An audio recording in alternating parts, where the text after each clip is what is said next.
I would be really grateful if you could start with a very quick introduction of where you're coming from, your name, briefly your company, and starting from Niklas, please. Thank you. Thank you, Francesco. My name is Niklas. I'm a co-founder of the Nordic initiative. It's a coalition of Nordic retailers who want to discuss how this payment and the retail payment market works in our region. And I'm also sharing the Eurocommerce PSR working group. So I'm really looking forward to this debate. Thank you. So my name is Wilco Slabbekoorn. I'm head of commercial at checkout.com. And I'm representative of the merchant landscape here, right? So we support merchants with all these complex themes like PSD2 previously, and now the introduction of PSD3, and what they can expect in terms of time and when that's going to be implemented. So we follow that very thoroughly as a payment service provider, basically. Thank you. Nilixa. Hi, good afternoon everybody. I'm Nilixa Devlukia. I'm a former regulator with the UK Financial Conduct Authority and the European Banking Authority. I lived and breathed PSD2 from publication of the proposal to implementation, working with the European regulators and the European Central Bank. I also sit on the Payment System Market Expert Group with the European Commission and the European Commission's Data Expert Group, and I'm chair of the Open Finance Association. Thank you. Emilio? Hi, good afternoon everyone. It's a pleasure again to be here in Berlin. My name is Emilio Rocchi. I'm based in the Netherlands, in Amsterdam, and I'm taking care of the payments strategy at LexisNexis Risk Solutions. Our solution is based on digital identity, and today we will talk about how digital identity can help to actually meet all the requirements that PSD3 will bring into the ecosystem. Thank you.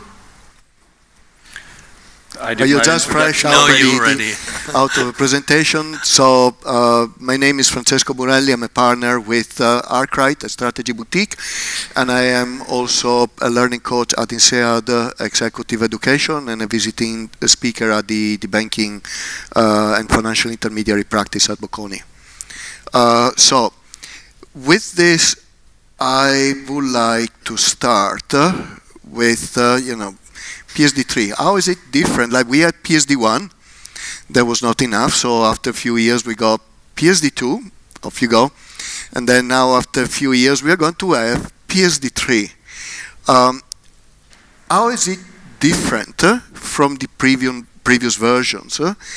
And what type of approach is it taking? Is it coming in to fix things that didn't work in the previous two, or it is addressing market changes and gaps in the regulation that need to be fixed in order to adapt it to, for example, all the new payment methods that are coming up, the new payment intermediaries, and so on. And I would like Nilixa to start, please. Thank you. So I think if we're going to talk about how it's different, it's important to note, as was highlighted in the presentation, that we don't just have PSD3, we also have PSR1. So we have the Payment Services Directive 3 and the Payment Services Regulation. So the PSD2 is now split into two different pieces of legislation.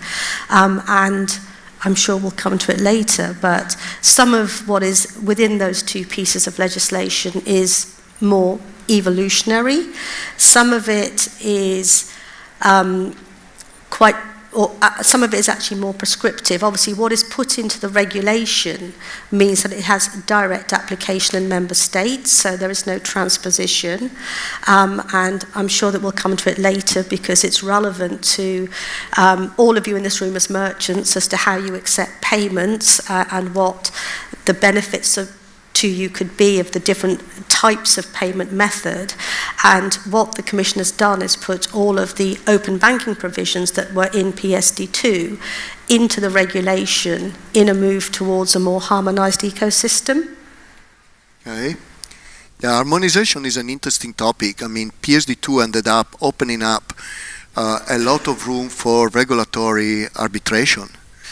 Matthias, do you expect the same out of PSD3? Is it going to be another patchwork of slightly different implementations leading to arbitration? Obviously, as you rightfully pointed out, PSR is trying to put away with that kind of arbitration and form shopping, as we say. It will probably, to a large extent, especially when it comes to exemptions, those will in the future be covered by the central PSR and obviously by the European Court then judging about them. We expect that legislation will be more uniform within Europe, and that's probably a good thing. Also. Obviously, the question of assessing the legislation and assessing exemptions, for instance, and also exemptions from API and from open banking provisions, should be, and that's an ask by some European payment associations, should be put into the hands of a central regulator, EBA for instance, and not the local legislative authority as it is now. That would facilitate a lot of things and would bring us more towards the harmonized and uniform European payment market. Can I ask a question in that perspective?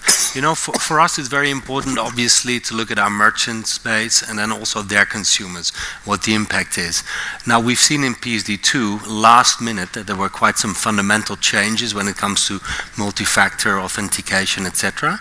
So are we expecting also that, right? Because we were quite a strong voice in the EBA, and for us it's very important to look at a few things. First of all, we're very interested in strong customer authentication, obviously, and what sort of impact that will be and what adjustments will be in PSD3, but also we look at all different kinds of open banking type of features and functions potentially. Do you expect also in the runway in time that we will see last minute changes based on the current, I would say, design of PSD3? I could answer, but I'm from LexisNexis, coming from fraud prevention and also compliance. As this is a big opportunity to improve strong customer authentication. From one side, we see what is happening with fraud. Matthias, you mentioned social engineering, APP fraud. We haven't talked, and we could talk for hours about AI-driven fraud. Exactly. So strong customer authentication, I think that's the good thing of PSD2. So strong customer authenticating, payments, making it more secure, but it's not enough. So I think now it's a big opportunity. I see it myself and our company as a big chance to collaborate all in the ecosystem and find a way that works better, not only for merchants, but actually don't forget about the consumers. So I heard that also these 2 factors out of 3 will be removed. For example, for adults, old people, they could be using 2 factors from the same, 2 authentication factors from the same criteria. So that's a big opportunity to be more pragmatic, I would say, and see how we can collaborate. So is that also opening the door for more AI type of risks in that perspective? Yeah, so we need to counter and tackle that type of risk that we see. So AI-driven fraud, you will not be able to counteract and tackle with just the traditional SCA. I mean, we need to think beyond SCA, I think. It's not only just, and remember that any factors of authenticating, so it's another step into the payment flow, and it will add friction. So here's a bit of the challenge that we have. How we can make payments more secure, but still convenient and seamless. Well, it's a big challenge. And PSD3, I think, is giving us the opportunity to think aloud all together and find new ways, new innovative ways to authenticate payments. Nilixa, you have a point. I can see you jumping on. So I think the point you make about last-minute changes, well, that is the European legislative process. But I think, you know, what we should all be thinking about is what do we want in this legislation. If you think about it, we've had PSD2 now for several years. By the time it's implemented, we will have PSD3 and PSR for probably more than several years, given all of the other legislative changes that are happening. And so I think it's important that, you know, we had two-factor authentication. Fine, that's helped mitigate fraud. But all it's done is push fraud into a different direction. We now have a huge problem with authorized push payment fraud, which is two-factor authentication. And therefore, the legislation has to be sufficiently flexible to allow for fraud mitigation measures to actually be implemented in a way that effectively mitigates fraud wherever it may land. And you know, that's a whole ecosystem problem, because just as fraud is an issue for the consumer, it's equally an issue for the merchant, it's equally an issue for the PSP.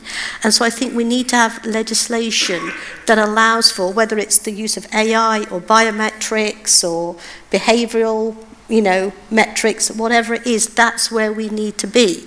The focus should be not on how do you implement the fraud mitigation measures, is how good is the fact that you've minimize the fraud? What are the fraud stats? And I think that's how we should be driving, where we put in the regulatory requirements. Because, you know, two-factor authentication, yes, it's worked, but it's very restrictive, is it not, in allowing that innovation to take place? Right, and maybe to move, sorry, just one caveat to that, to move away from PSD2 brought a lot of, with 3DS, the solution from card schemes about authenticated payments, to the concept of liability shift.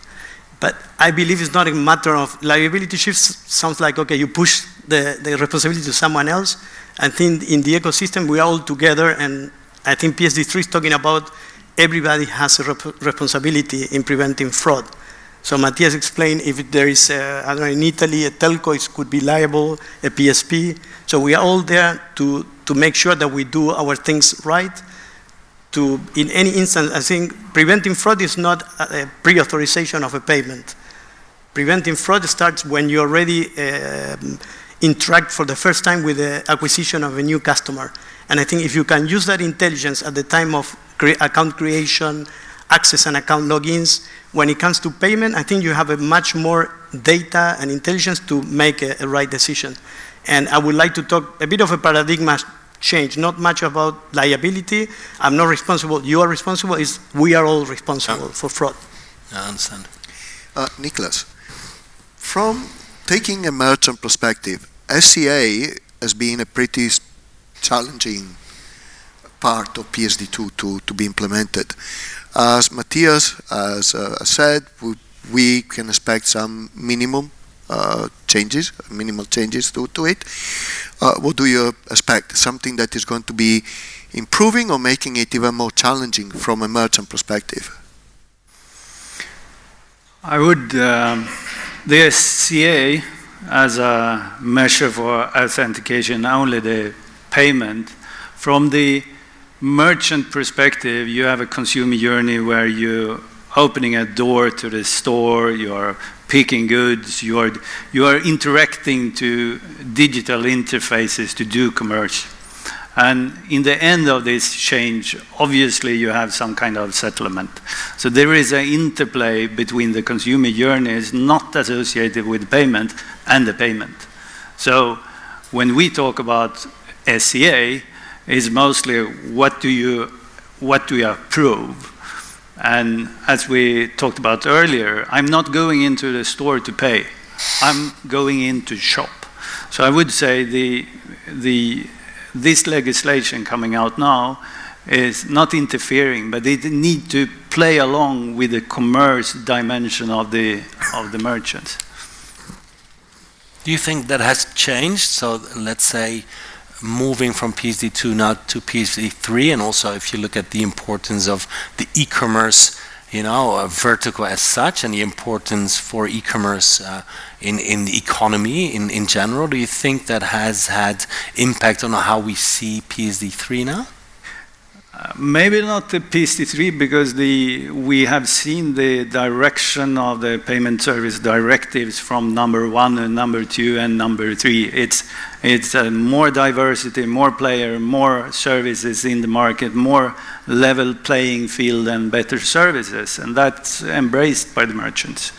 So it's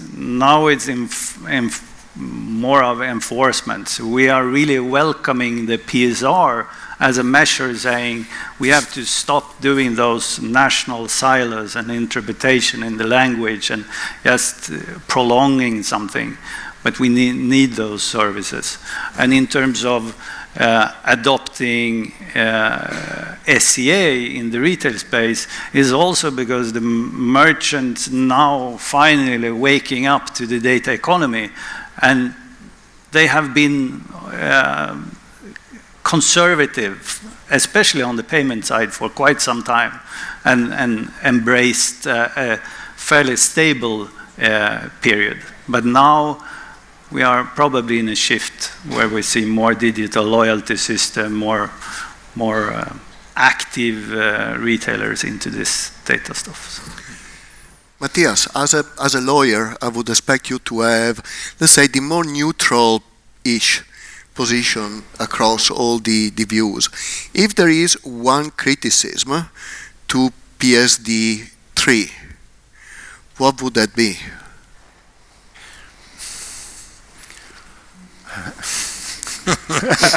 Long list.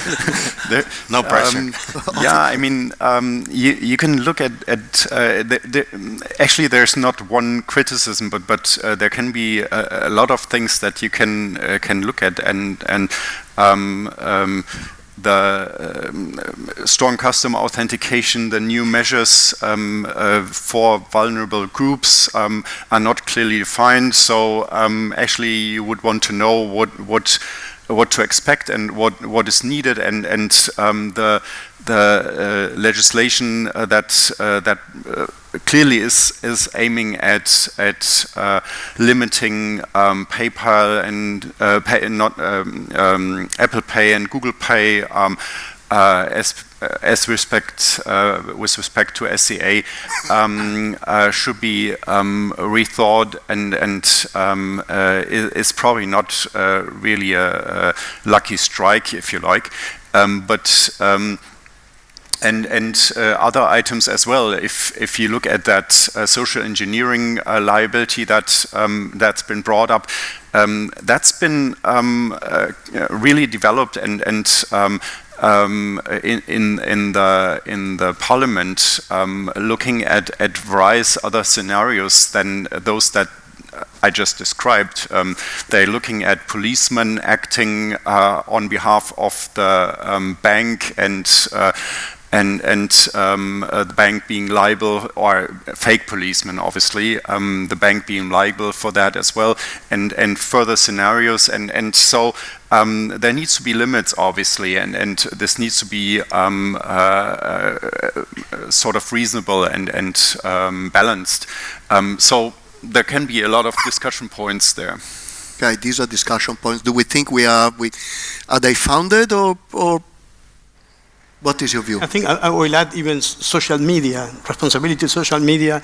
We as our solution is derived from digital identity intelligence. We see a lot of identity theft, for example, and so it's going beyond whether the victim is authorizing the payment or not. It's starting even from data, PII data, that has been compromised.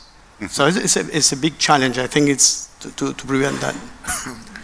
I think we need to look at the legislation. You asked about what one thing is maybe not landing in the right place.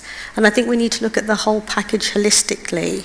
And if you think that the whole sort of regulatory agenda across Europe is to have safe, secure payments, mitigate fraud, and also, if you look at the sovereignty agenda that was touched upon, to have a pan-European payment scheme provided by European players. And I think what's often overlooked is the fact that open banking is a pan-European payment scheme. If you actually addressed IBAN discrimination, if you address the challenges of an open banking payment system, which is what the regulation is looking to do by providing the baseline of harmonisation, and you look at the fact that in an open banking ecosystem, the PISP has a contract with the merchant, pre-populates the payment details, which means you are minimising the risk of fraud in that payment. There is not enough conversation about how those types of payments can be utilised by merchants, given that they're going to actually work already. They work on they work on credit transfers. We have instant coming into the EU in the not too distant future, so they're going to make receipt of payment for that merchant even quicker. And I think that the only criticism I would have of that ecosystem and what's in the regulation is the fact that it perpetuates this dual access system. As I've said already, the regulation should be future-looking. Future-looking means API access only, no more screen scraping, no more credential sharing, no more contingency measure, which is actually a retrograde step to what we had in PSD2, where you could have an exemption from the contingency or fallback, and now it's across the board. Every bank is going to have that alternate method of access if their API access goes down. Actually, that's a distraction. If you want to build a well-functioning payment ecosystem, you have a one-size-fits-all, which is API. Parallel to that, you'll be aware that there's work going on at the EPC SPA payment access scheme to provide a commercial model around payments, which again is going to, if it's taken up, and it should be by merchants, provide for a thriving, low-cost payment ecosystem for accepting payments from consumers. So do you foresee then also a significant improvement in merchant and customer experience with PSD3? So we talked about the regulation. The customer experience is slightly different. And the reason that that's slightly different is that that's not in the regulated domain. You know that you know that I'm interested in that specifically, right? So we have all these regulations coming up, but how are we going to make sure that our merchants understand what needs to be implemented, and how is it improving their customer experience? So from a merchant perspective, it's the acceptance part that has to happen, and that's going to happen if we have better, well-functioning, more consistent open banking experiences. So that's the regulatory layer. That's what it's looking to do. The customer experience has got to be a journey that is quick and seamless. And the challenge that we have today and what we need to work on, and this is an industry issue, not a regulatory issue as such. The regulation that goes so far is how do you have consistent payment journeys? I mean, the point about a card payment is that it doesn't matter where in the world I am, I do it exactly the same, don't I? Whether I'm in the UK, Europe, China, America. So it builds trust. And that's what we need to do. If we're looking at open banking payments, is how do you build out that trust? So you want a more consistent user experience.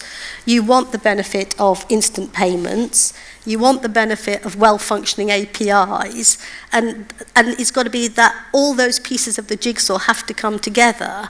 But if you mitigate the regulatory barriers, which is what the regulation is looking to do, if you add in the layer of instant payments, if you add in what I've just talked about, the fact of mitigating fraud, because you're mitigating challenges of authorised push payment fraud in that ecosystem, then you're building out a really well-functioning pan-European payments ecosystem. And don't forget, you mentioned instant payments. I think 5 years ago, 10 years ago, we see consumers paying to businesses, or businesses maybe a payout to a consumer. Now we see exponential growth of peer-to-peer payments, which they could go through a bank-driven payment. So I could be paying from my bank account to you, cross-border, and maybe I will be paying to another individual outside Europe.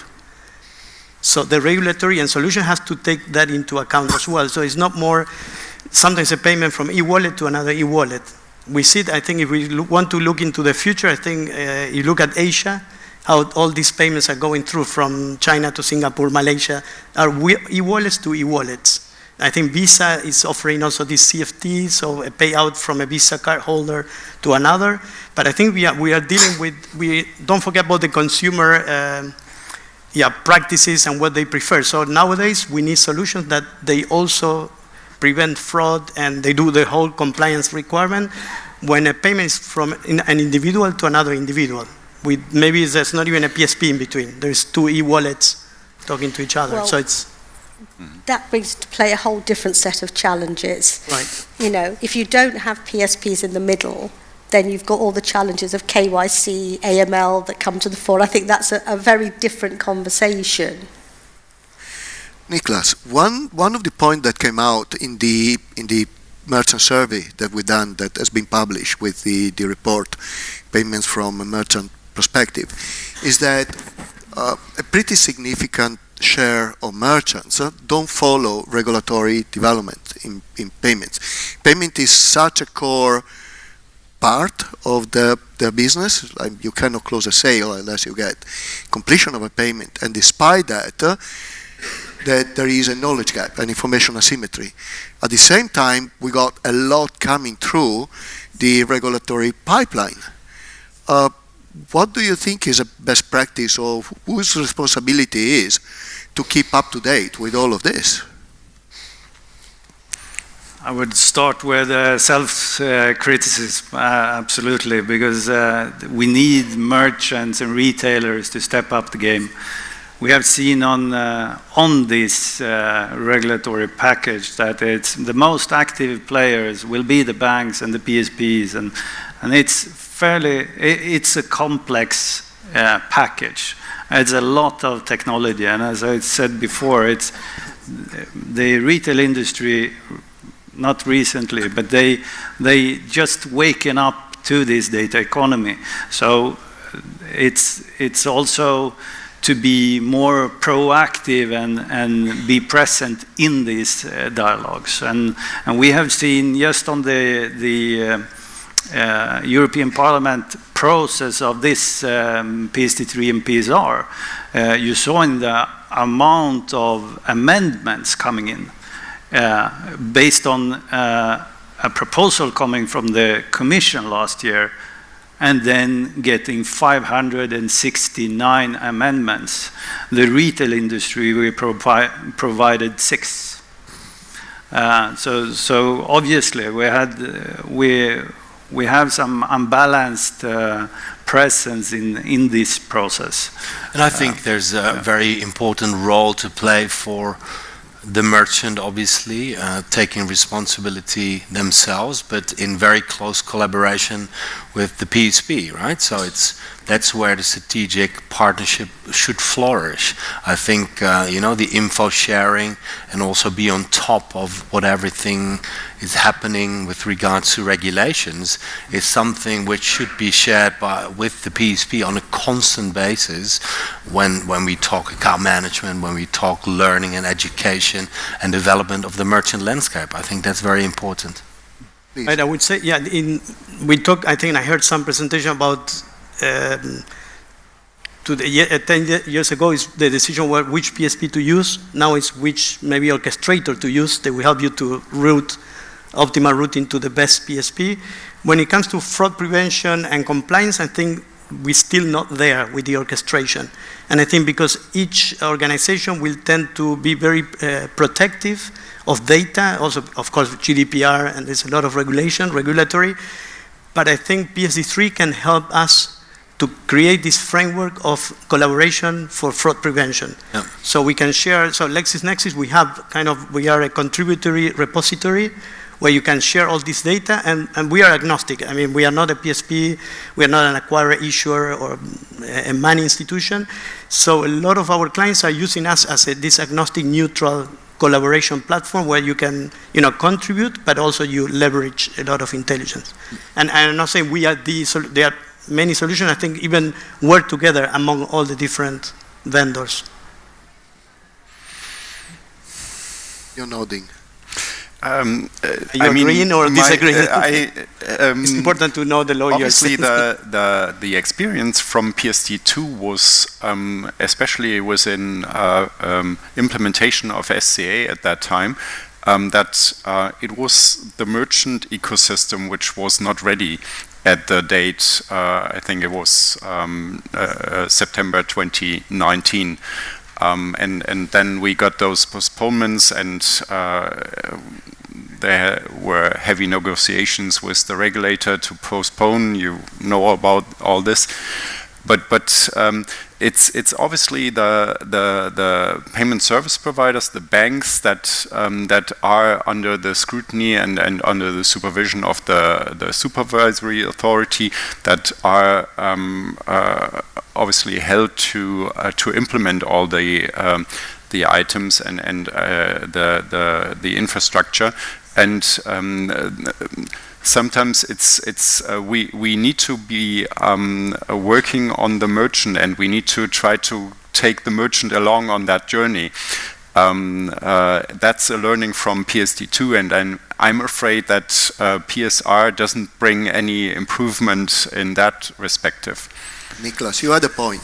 Yeah, it's just emphasizing the package. We talk about consumer protection, consumers. But when you read it, you also see the user, the payment service user. And most of the transaction out there is not consumer to consumers, it's consumer to businesses. And the businesses are the users. And merchants have a huge portion of this, at least in the retail payment space.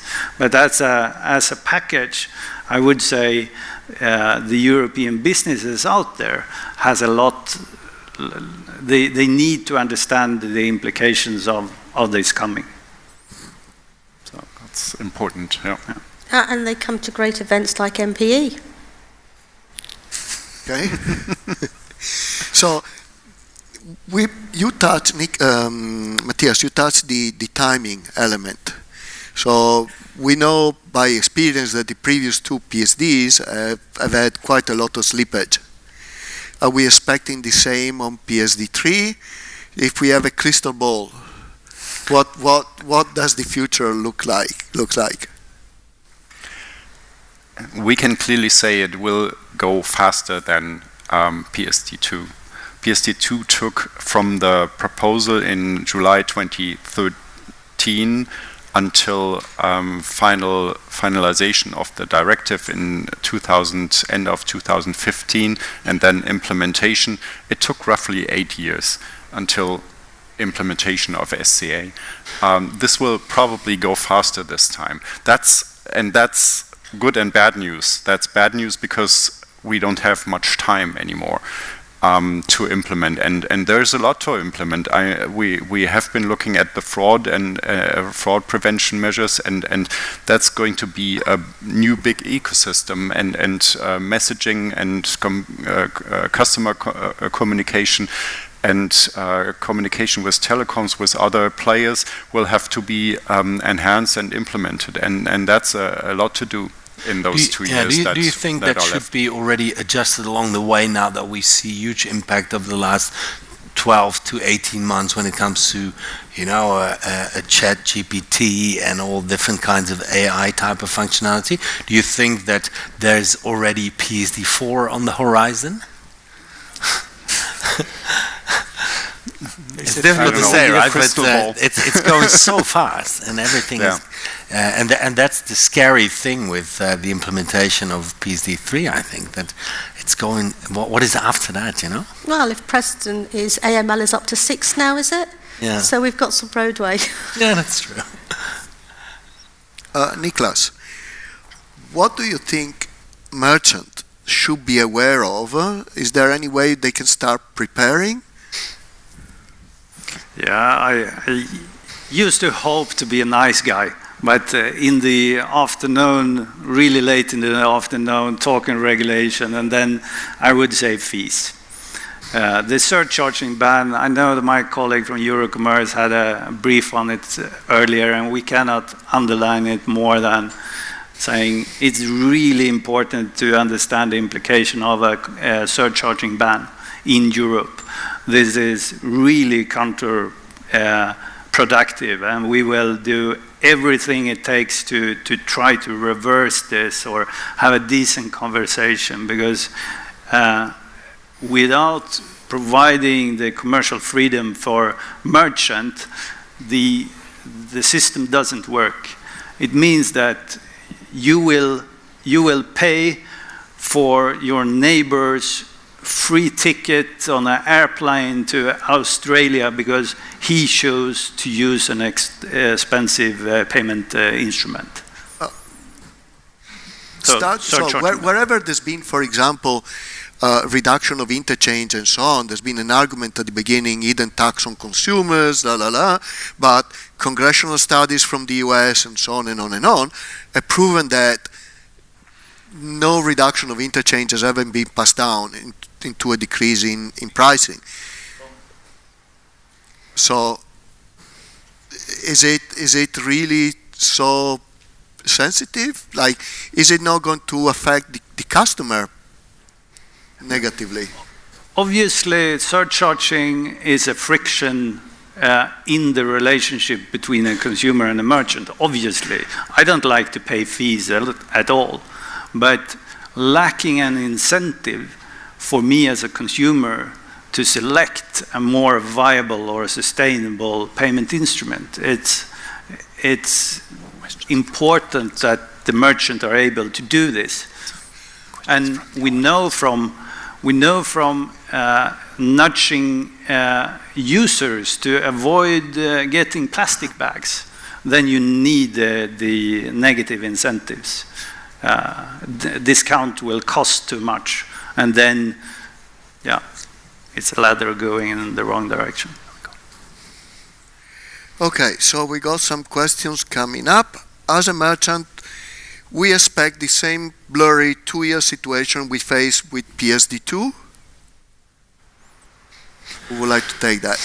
You know, I don't know about the blurriness, but what I'm a bit uncertain about is the timing aspect. So, what needs to be done by the merchant landscape and PSPs and other partners around them, and when specifically, and how agile do you need to be in that ecosystem, because there might be changes along the way. So how do you prepare on time, but also how do you prepare accurately, and how do you implement it at the right time, at the right place? I think that's important. That's a question I have, basically, you know, because as I said, I represent the merchant landscape as a payment service provider. So for us, it's very difficult to grasp, and we're still a bit cautious, honestly, of what's coming. Matthias, a question for you. How are PSD3 and PSR different? What scope does each one cover? That's a question looking for a lawyer, you know. I'm happy to answer that question, obviously. I didn't touch PSD3 actually. I talked about PSR in the speech up front. PSD3 holds provisions for payment institutions. Those are the little banks, if you like, and that holds the entire regulation for those payment institutions, and it has a couple of nice items like forum shopping is also tried. The regulator tries to minimize forum shopping. Couple of other items, but details obviously. So that's the difference. Thank you. Let's pick up another one. There's quite a few coming through.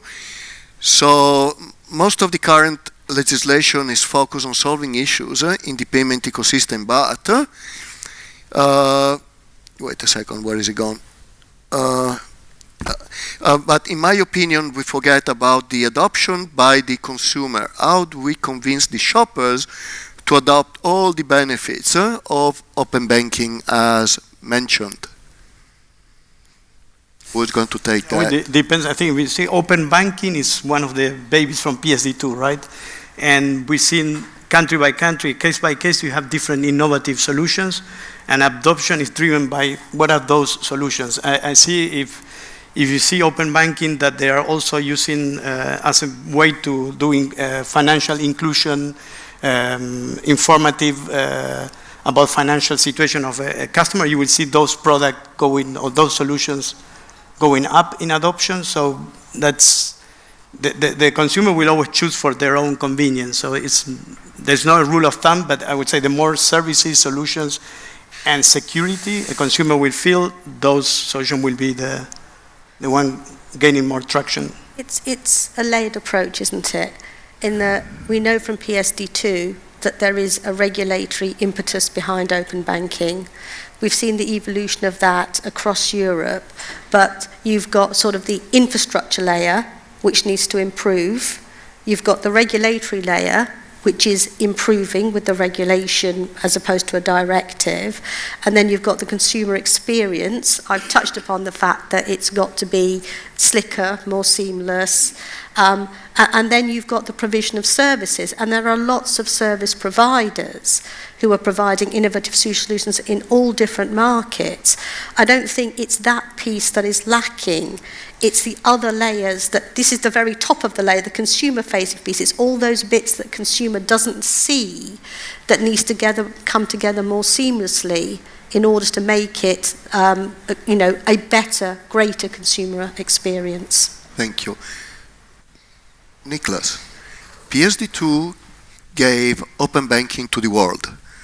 I mean, a degree of account aggregation and payment interfaces existed well before they started with during the dot-com boom, after the aftermath of the fall in the early 2000s. But we owe the concept of open banking and the regulatory sweep that is going around the world out of PSD2. Do we expect anything similar coming out of PSD3? It's very hard to tell because it's still fluent. The process is not done yet. If you saw on the compromises, the Commission said this is evolution, not a revolution. So I would hope this will bring at least more enforcement. So we can have a predictable implementation of the PSD3 or the Payment Service Directive. So time will tell, I would say. So mindful of time, we got less than 3 minutes remaining. Assuming we had the regulator here, and we had the ability to pass on one single message about PSD3, what would that be? Briefly. You start, Niklas. Reverse surcharging ban. Okay. Wilco? Yeah, I think clarity on timing and implementation for merchants. Okay, thank you. Nilixa? Make it more future-proof. And for me, will be provide framework for more data collaboration for fraud prevention. Matthias, you're the lawyer, so you're the closer one to the regulation, to the letter of the law. Yeah, I would stress fraud prevention and regulation, and the regulator should listen to everyone participating in that entire ecosystem and implement the views, and because that's important to look at it from all perspectives here. So with this, I mean, we could keep going for hours on the topic, but I guess that we can start moving the conversation off stage if anybody has further questions to engage the panel with. And with this, please join me in thanking the panelists for this amazing conversation.